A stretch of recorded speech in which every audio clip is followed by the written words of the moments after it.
بسم اللہ الرحمن الرحیم۔ جناب ادریس کے زمانے میں ایک بڑا ظالم بادشاہ تھا۔ ایک بار وہ سیر و تفریح کرتے کرتے ایک ایسے مقام پر جا پہنچا جہاں کی زمین زرخیز، سرسبز اور شاداب تھی۔ اس خطے کا مالک ایک نیک اور مومن بادشاہ تھا۔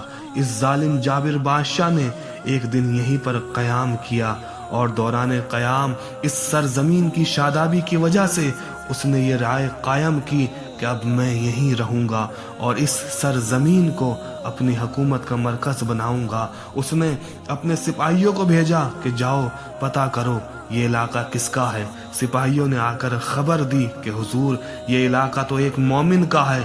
بادشاہ نے اس مومن کو بلایا اور کہا کہ تمہارا یہ علاقہ مجھے پسند آ گیا ہے، کیا تو یہ سرزمین مجھے دے سکتا ہے؟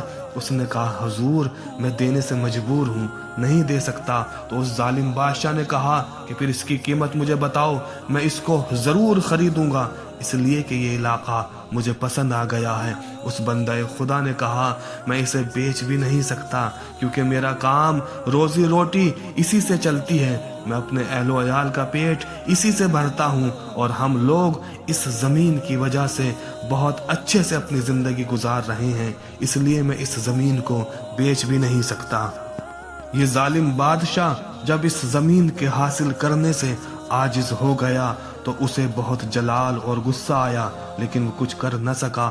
اسی غصے کی حالت میں اپنے خیمے کے اندر داخل ہوا تو اس کی زوجہ نے پوچھا کہ حضور آج بڑے غصے اور جلال میں ہیں، اس کی وجہ کیا ہے؟ تو اس نے کہا کہ یہ زمین جو میرے پاؤں کے نیچے ہے میں اسے حاصل کرنا چاہتا ہوں، لیکن اس کے مالک نے مجھے دینے سے انکار کر دیا۔ یہ علاقہ مجھے بہت پسند آیا ہے، میں اسے ہر حال میں حاصل کرنا چاہتا ہوں۔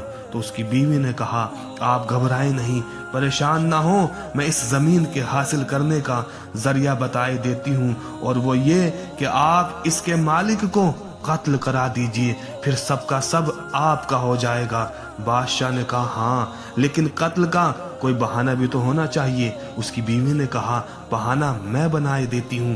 یہ کہہ کر اس کی بیوی نے اپنی قوم قبیلے کے 40 آدمیوں کو جمع کیا اور سب کو کہا کہ جاؤ بادشاہ کے پاس جاؤ اور کہنا کہ حضور اس سرزمین کا جو مالک ہے وہ آپ کے دین و مذہب کے خلاف ہے اور مسلسل آپ کے مذہب کی برائی اور مذمت کرتا رہتا ہے۔ بس یہ 40 آدمی منصوبے کے مطابق بادشاہ کے پاس آئے اور یہی سب کچھ بیان کیا۔ ابھی بادشاہ خاموش ہی تھا کہ اس کی بیوی نے کہا کہ ایسا آدمی جو ہمارے مذہب کے خلاف ہو اور برابر ہمارے عقیدے کی مذمت کرتا ہو، بس ایسے شخص کو زندہ رہنے کا کوئی حق نہیں ہے۔ بادشاہ نے بیوی کے کہنے پر بے جرم و خطا اس مومن کا قتل کرا دیا، اس کے اہل و عیال کو بے گھر کر دیا اور پھر یوں اس علاقے پر قبضہ کر لیا۔ یہ حال دیکھ کر غضب خداوندی کو جلال آیا اور اس نے نبی وقت حضرت ادریس کو حکم دیا کہ جاؤ اس ظالم و جابر بادشاہ سے کہہ دو چونکہ تو نے ایک ظلم عظیم کیا ہے، لہٰذا میں تیری اس سلطنت کو برباد کر دوں گا، تیری اس انانیت کو ختم کر دوں گا، اور ایسا وقت آئے گا کہ تیری اس بیوی کے گوشت کو کتے کھائیں گے۔ تو نے اس غریب کو قتل کر کے اس کے اہل و عیال کی زندگی خراب کر دی۔ بس جناب ادریس حکم خداوندی کے مطابق چلے اور جب وہاں پہنچے تو وہ دربار سجائے ہوئے بیٹھا تھا، اس کے حامی حوالی موالی سب اس کو گھیرے ہوئے تھے۔ انہی کے درمیان پہنچ کر جناب ادریس نے اس کو پیغام خداوندی سنایا۔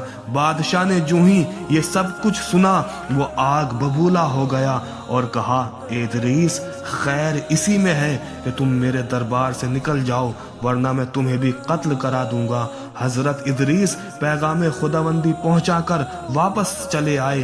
ان کے جانے کے بعد بادشاہ اپنی بیوی کے پاس آیا اور بیوی سے کہا کہ ادریس نے مجھے ایسے ایسے کہا، اب مجھے کیا کرنا چاہیے؟ تو بیوی نے کہا آپ گھبرائے نہیں، میں ابھی ادریس ہی کو قتل کرائے دیتی ہوں، پھر انہی کے ساتھ ساتھ ان کی نبوت بھی ختم ہو جائے گی۔